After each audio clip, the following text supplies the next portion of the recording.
So welcome to our podcast, Conversations with Carolyn. I'm here with Carolyn Spring. Hello. So Carolyn, as you know, we get a lot of emails into the pod's office from survivors of trauma, and a lot of them are understandably looking for help. And it's always struck me that people don't know, firstly, if they can recover from trauma, and secondly, if that's possible, they don't know how. What's your take on those two questions?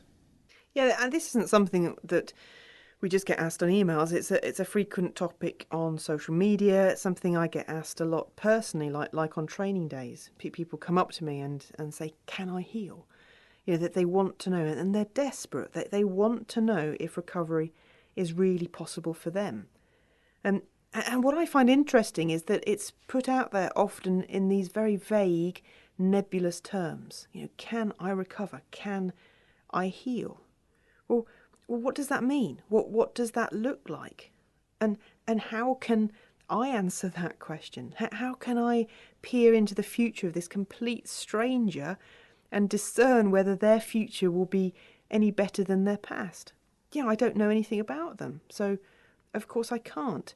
And I can't tell whether someone will recover or not. Depends on a lot of variables. It's not a one-size-fits-all kind of thing. So I always think, what is this person right here, right now, what are they really asking me? And sometimes I think they're looking for permission to recover. Like deep down, they know it must be possible, but they don't know if they're allowed. Like they're thinking, is this my lot in life? Is this what I deserve? Is this as good as it gets? And of course they deserve better than the sheer misery and hell that is life after trauma. Of course they do. But sometimes it's like they need to hear that from someone else. They need permission to be allowed to believe that things can get better. They need to know that it's okay to hope, and without things automatically getting worse just because they're hoping. Okay, how do you mean? I mean that often when you've been abused, you've hoped for good things. You've hoped for the abuse to stop. You've hoped that tonight it won't happen. You've hoped that mummy will love you. You've hoped that you won't get into trouble. And then that hasn't happened. And so it's hard to keep a hold of hope when it's continually being dashed. You live off disappointment. And so it's a natural thing, when that happens a lot, it's a natural thing for us to protect ourselves from the hurt and the emotional turmoil of that by stopping hoping. We close down. We resign ourselves to bad stuff. And so when someone asks me, can I heal? Sometimes they're not asking, is it technically possible? Because, they've often read what I've written. They'll know that I'll say, yes, it is possible. And actually in my writing, I try to show how as well. So it's not just some kind of nebulous dream. I always want to show how we recover, not just if we can recover. So beneath their words, often they're not asking if they can recover, if they can heal. That they're actually asking, is it okay for me to heal? Or if I hope for that, will I be disappointed? Or worse still, if I hope for good things, will I get bad things instead? Because again, that's what we experienced during the abuse. We hoped for good things, and often part of the grooming was to give us sweets and treats and rewards in exchange for bad things. So hoping for good things, we figured, often leads to bad things. Now, technically speaking, in abuse, bad things were associated with good things. They are correlated, but they are not causal. So hoping not to be abused didn't actually cause us to be abused. Hoping that the abuse would stop didn't cause it to continue. But the thing is that we were children at the time, and children employ something called magical thinking. And they confuse two things happening at the same time as meaning that one thing caused the other. And, this it's endemic to our way of thinking as children. It takes a lot of processing, of mentalising and reframing and higher brain functioning stuff to deal with that. And that's part of the recovery process? Yes, absolutely. It's as if our brains, our way of thinking about the world, were frozen in time, and we carry with us from the time of the abuse these deep-seated beliefs about why it happened, how it happened.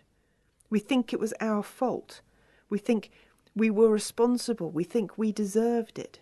Because a child has a very limited way of making sense of the world around them, especially without an adult to help them process what's happening to them. And so those beliefs get frozen in place, as it were. And in therapy or through our own reading and thinking and processing, we need to thaw those beliefs out and see if they actually fit the facts from an adult perspective. How does hoping or not hoping fit into this? When we were children and bad stuff was happening, all we could do was hope that it would get better because we had no control over it. There was nothing, absolutely nothing that we could do about it because we were powerless. And it didn't get better. So our hoping was futile. Therefore, we flipped to the opposite instead, and we stopped hoping because then at least we weren't disappointed. And that's where we got stuck, and often that's where we're still at now. We don't know if it's okay to hope that things can get better. But when we talk about recovery now, it's not about hoping that we can recover. Maybe one day I'll be able to recover. That's still powerless. That's still coming from that place of the abused child who could do nothing to affect their destiny. But now things are different for us because we're adults and we can influence the course of our future, however much we think, based on prior experience, that we can't. And so recovery stops being something that we just hope for? Yes, it becomes much more concrete than that. It's something that we plan for. It becomes something that we effect. Because I believe that recovery consists of a series of steps, things that we actually do to develop the skills we need and to make the changes we need to make in the way that our brain and our nervous system responds to the world. And it can be done. As children, we couldn't do anything other than hope or not hope. But now as adults, we have more resources at our disposal. So it stops being about passive hoping or passive hopelessness, becomes active. Recovery becomes an active process that we can bring about, that we can do something about. So it's no different as an analogy. It's, as long as you don't have a physical disease process, it's no different from couch to 5K, from getting fit. So right here, right now, I cannot run 5K.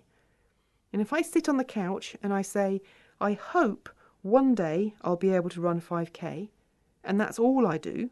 In other words, if I don't make a plan and then execute it, then obviously in a year's time, I'll still be sitting on the couch and still not be able to run 5K. That's where I've been going wrong. Yeah, me too.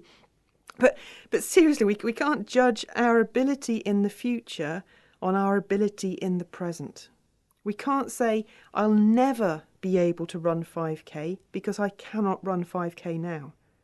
Obviously, that negates potential, the possibility of growth. And my belief in recovery is based on the way the universe is wired. So universal laws, if you like, that it's always growing. So the cells in my body are growing and multiplying. The grass in my garden is growing. The hair on my head is growing. Where there's life, there's growth. It's how life works. Life never stays the same. It's always growing, always changing. So if I'm alive, I can grow. If there's the possibility of growth, there's potential. And so just because I can't run 5K today doesn't mean to say that I never will. I have potential. Just because you haven't recovered from trauma today doesn't mean to say you never will. You have potential. You just haven't built up the stamina, the endurance, the strength, the skills psychologically to deal with it yet. But you can, and you will, if you have a plan. So the question, can I recover, to me has an obvious answer, yes. Do you have permission to recover? Again, yes. Will you recover? Well, that depends if you have a plan. Sometimes people suggest that people don't recover because they don't want to. What do you think of that? I think that always sounds very harsh. I think it suggests that people are sitting in a kind of a puddle of misery and that it's all their own fault because they don't want to get out of it. I really don't think it's as simple as that, and I think actually it's the entirely wrong way of looking at it. So firstly, really important point is that people didn't choose to be traumatised in the first place. People didn't choose to be abused or neglected. All of that wasn't in our control. So let's get our perspective straight on this. The reason people are in a puddle of suffering is not their fault. And as soon as we start saying it's because they're choosing to suffer, we've got it entirely the wrong way around. That they're suffering because of what has or hasn't happened to them. It wasn't their fault. The default is that they are suffering, and they are suffering without choosing to. It just is. So, let's cut people some slack. Someone who's in a car crash and breaks their leg has a broken leg. End of. They wouldn't not have a broken leg because they choose not to have it. They have a broken leg because of the trauma. It's not their fault. We can't blame them for it. We can't say the suffering of a broken leg is their fault, and if they just wanted to get better, it wouldn't be broken anymore. Of course it'd be broken still. That's just stupid. So it's not your fault if you've got a broken leg, but also it won't heal unless you look after it, get it put in a plaster cast. Is that the point? Yes, except that with psychological trauma, it's not so easy to see. You can't just go to A&E, get an X-ray, get it operated on if necessary, get it splinted or cast or whatever's needed. There isn't such a clear treatment and recovery pathway for a broken mind or a broken heart as there is for a broken leg. And our stigma in society encourages us to do nothing and just keep quiet, to put up and shut up. So that's another factor. We can't blame people for not getting help with being traumatised when that help's not available, when it's not obvious what to do. But at the same time, to get out of a place of suffering, to recover from trauma, you've got to actively, forcefully want to. Time doesn't heal trauma, and there are no magic wands. Very often we have to fight to recover. We have to give it our all. It's such hard work to recover from trauma. That's the truth. You have to have a plan, and you have to work extremely hard at it. So not everybody does recover, and sometimes that's simply because they don't know how to, and they don't have, anyone to support them or to show them how. So is that their fault? Of course it's not. The ability to plan and problem solve and be resilient in the face of adversity, these are all skills that we learn as we grow up. But if we've grown up in abusive or neglectful environments, we're not going to have had as much of an opportunity to have learned them. So the people who most need the skills of problem solving and resilience are actually the ones least likely to have them.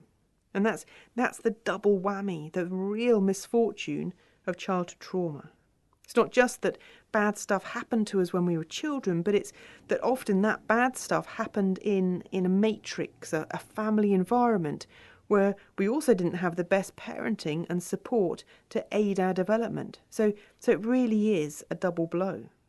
And so when people are stuck in their puddle of suffering, it is not their fault. It's not because they don't want to recover. We've got to take away the rhetoric and the narrative of blame, because it's really not helping anyone. If you had experienced what that person had experienced, with their particular genetic makeup, with their experience of parenting, with their lack of opportunities, would you be any different? Probably not. And anyway, when does When does blaming anyone for not recovering ever help? Of course it doesn't. So, let's not even go there. So, do you think that everyone does want to recover then? I don't think there's a single survivor I've ever met who would prefer to remain in their state of suffering compared to it being relieved. Of course not. But, on the other hand, I have met lots of people who are not yet motivated to put in the hard work to plan to recover. And that's a different story altogether. And again, hear me right, I'm not blaming them for that. I think it's often caused, like I've been talking about, by a fear of hoping. So it's an adaptive response to trauma. It says, I will resign myself to my circumstances rather than expend physical and emotional energy trying to escape them. It's called learned helplessness, which, as Steve Meyer discovered, isn't learned at all. It's actually our default status in the face of extreme powerlessness. It's an attempt to survive an impossible situation by doing nothing. It's the habitual accretion of the freeze response. And so what they're doing by doing nothing to recover, I think actually is instinctive. It's not a conscious choice. It's a primitive default mode that they've reverted to. That's all. So you can't judge someone for that. You can't blame them for it. It's their biology. And we need to understand that our default physiological response to trauma is to give up and to do nothing. That is part of our evolutionary makeup, part of our biology, rather than a conscious choice. It's a way of minimizing energy expenditure, and what we perceive is a hopeless situation. So, it's a survival strategy. It's an attempt to stay alive. Obviously, though, it comes with a downside that we remain hopeless and despairing, and we don't do anything to help ourselves to recover. But how do you change it? I think the key is in the fact that this is a natural response to a situation that is perceived as helpless. So the person believes that there's nothing that they can do to change their situation. They have what's called an external locus of control, and they believe their situation to be hopeless. And that's the critical factor. So the first step is to give them hope. It's to show them that their situation is not hopeless. And this is why I feel so passionately about this. It's why I shout from the rooftops that recovery is possible. Because unless someone hears that good news, then by default they will stay stuck in the bad news of learned helplessness. They need an alternative viewpoint. It's like they've been locked in a cage for years and they've learned that there's no point rattling the bars. They tried that over and over again until they got exhausted and it never did any good. So they don't rattle them anymore. But things have changed, and unbeknown to them, some of the bars have become loose. They've rusted. And on top of that, there are people like me, people like therapists, and people who have tools like a saw or a drill who can help them get out. The thing is, though, that all that we can do is to pass them the tools and tell them how to do it. They still need to do it for themselves. And the instinct of the freeze response, of learned helplessness, is so strong that it's really hard for them to move. It's really hard for them to do anything. So it might look like they're not trying. In fact, all that's happening is that they've been conditioned by years of learned helplessness as the best attempt at survival. They've been conditioned into not moving and not trying to break free. But recovery comes by breaking out of the freeze response. So the effort to recover is just as big a part of recovery as anything else that you actually do. The therapy, the retraining the brain, the processing of traumatic memories. It's all about learning again that we can when, for the sake of survival, we've believed that we can't. So it's important that they see that freedom is possible. Yeah, which is why I'm so vocal about my own emancipation, if you like. I want to shout and scream at anyone who will listen. I was in a cage, but I got free. So it is possible. You can do it. and this is how. Without that message of hope, of course they won't rattle their bars. Their brain needs to be convinced that escape is possible if it's going to switch survival strategies. Because hoping they can recover, trying to recover, doing things that promote recovery, well, their primitive brain perceives all of that as dangerous. It perceives that it's expending energy that they don't have. It perceives that it might make things worse, so they resist. Not only do they believe they can't recover, and that, for example, suicide is the only option, but then they get angry with us for suggesting otherwise. Of course they do, because a message of recovery is dangerous. Then what do you do to shift that? So we might say to someone, you can recover, and naturally they don't believe us. First time, of course they don't. Maybe the first 100 times they don't. They might kick back, get angry, be offended. But that's the power of something like therapy, that you sit there with someone week in, week out, and you just keep plugging away. Every single week you say, you can recover, and I'm going to help you. And even if there isn't a flicker of recognition, you keep going. Because the fact that they're in therapy, that's huge. Why would you be in therapy if you didn't think things can get any better? Okay, so it's true that some people's concept of therapy is that you just go and you see some nice person who will listen to you talk about how awful life is for you in your cage every week. But if the professional is worth their salt, they won't let you do that. They won't palliate your suffering. They'll want to relieve it at source. Which means breaking you out of your cage, not just sympathising with you about how awful it is for you to be in your cage. And that's the balance, which is such a difficult one, but such an essential one, between acceptance and challenge. So as a therapist, you've got to deeply empathise with your client and attune to them and see the world from their perspective. But at the same time, you've also got to offer them an alternative worldview, a completely different way of seeing things, life outside the cage. And you've got to challenge them to start rattling the bars. So, you get what it's like in the cage and how hard life is for them, and you challenge them to do something about it. So don't ever make therapy so comfortable that people just want to talk about how tough things are for them week on, week out, without doing anything about it. But, not everyone has access to therapy. How does this apply then?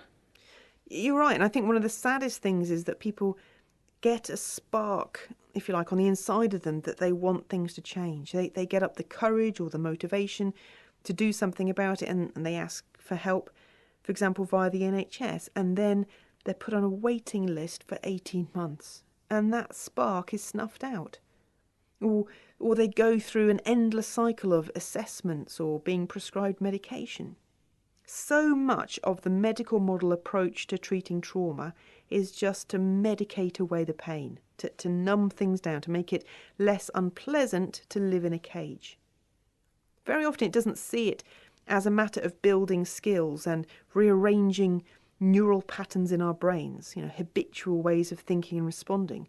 It doesn't see it in terms of learning to feel safe and processing and resolving traumatic memories or resetting the nervous system.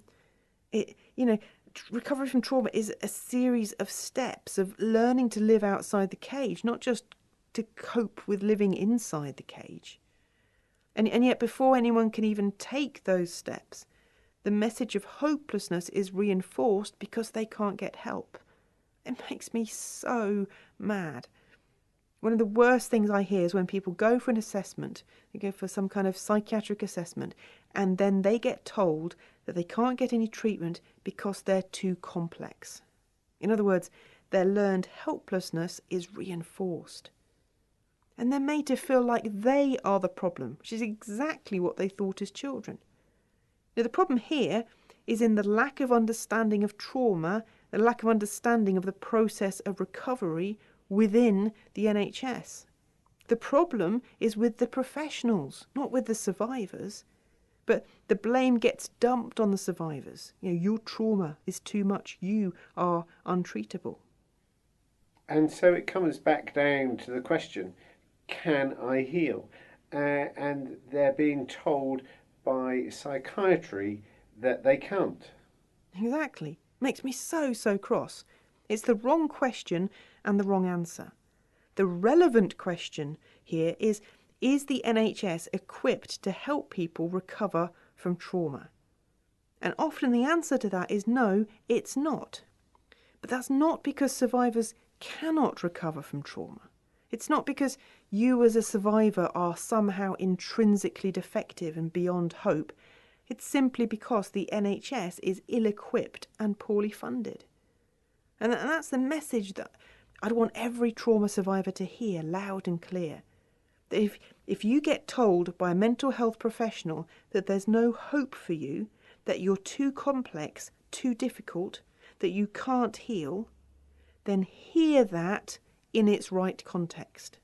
Because all they are really saying is, we cannot help you recover from trauma because we are inadequate and defective, because our system is inadequate and defective, not because you are. That's a really powerful message. Isn't it? Changes everything once you see it like that. But what part does a person's own motivation play in their recovery, though? Really, I'm going back to the question of what if someone doesn't want to recover? And again, I'd say that needs to be picked apart, because as human beings, we don't want to suffer. Of course we don't. So given the chance to live free from the suffering of trauma, of course we'd take it. We'd bite your arm off for it. But treatment for so-called mental illness doesn't talk about relieving pain and distress and suffering. It talks about medication and therapies and crisis teams and being sectioned and chemical imbalances and, stuff like that. You might 100% want to relieve your suffering whilst also not wanting to engage with therapy, because your experience of therapy or your expectation of therapy is that it will increase your suffering. So to protect yourself from that suffering, you refuse to engage, and then you're blamed for apparently not wanting to recover. Or you're prescribed with antipsychotics. They make you feel terrible. They make you gain weight massively, they increase your risk of diabetes and heart disease, they lower your life expectancy. They take away your ability to make decisions and experience pleasure. And you don't want that. Of course you don't. Because that's not relief from suffering. That is an increase of suffering. So you don't take your medication. And then you're seen as being resistant, as being non-compliant. Actually, you're wanting to recover. You're wanting to relieve your suffering, and you're doing it in the way that makes most sense to you. It's just that it doesn't make sense to people operating strictly according to the medical model, because you haven't turned up for your appointment, you haven't taken your medication, you're not asking for help, you're withdrawing from people. It looks like you don't want to recover because you're not doing it in the way the medical model stipulates you should. Exactly. Now, I'm a big proponent of psychotherapy as a vehicle, not the only vehicle, but as a vehicle, and when done well, a very effective vehicle, in relieving the unhealed suffering of trauma. But I totally get why people don't want to engage in therapy. Everything in their neurobiology is telling them that it's not safe, that they'll get hurt, they'll get let down, they'll be controlled and coerced and even victimised. Now, they might be right about that, or they might be wrong, but the point is that they believe they're right. And so in refusing to engage in therapy, they're doing the best thing they believe they can do to relieve their suffering. And that's why I don't believe that fundamentally people don't want to recover. They just don't believe they can. They don't know how it's done. They daren't hope. They don't feel like they've got permission for things to get better.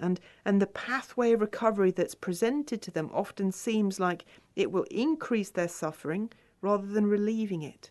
So naturally, they kick against it. So the way you frame it, that someone does want to recover and they're doing their best they can with the limitations of what they believe. Exactly that. And so rather than berate them and blame them, we need to give them hope. We need to show them that recovery is possible and how it is possible. We need to explain what trauma has done to the brain and how to undo that. We need to convince them that although they've been impacted by trauma, they are not their trauma. So because of trauma, they have learned helplessness. That's a trauma response. But that's not the same as actually being helpless now. Trauma is an experience of life-threatening powerlessness, which leads to a belief in persistent powerlessness. But that's not the same as actually being powerless now. We feel hopeless about the future because we've been trained by trauma not to hope for good things, to conserve our energy, even to conserve our sanity. But that doesn't mean to say that there is no hope now. And this is all my message. Yes, we can recover. It's not easy. In fact, it's really, really hard. It takes all you've got to overcome a childhood of trauma, but it is possible, and I want to show people how. So what can people do then to put this into practice? How are you showing people that they can recover from trauma? What resources are available? Well, first off, there's my blog. If you want to know what it's like to be traumatised, if you want to know what it's like to be despairing and hopeless and powerless, to hate yourself with an almost immutable self-loathing, and to be so full of shame that you can barely stand being in the presence of another human being, then read my blog. It's a raw, descriptive account of my journey out of shame, out of trauma, out of hopelessness and despair. And it's all there in all its unglorious ugliness. Because sometimes what we need more than anything is to know that we're not alone, that it's not just us. And that's one of the principal aims of my blog. You read it and realise that it's not just you. At the very least, it's me too. Secondly, we've got an increasing corpus of online training that you can do at home on your own, at your own pace, without needing to go on any waiting list or get permission from any psychiatrist.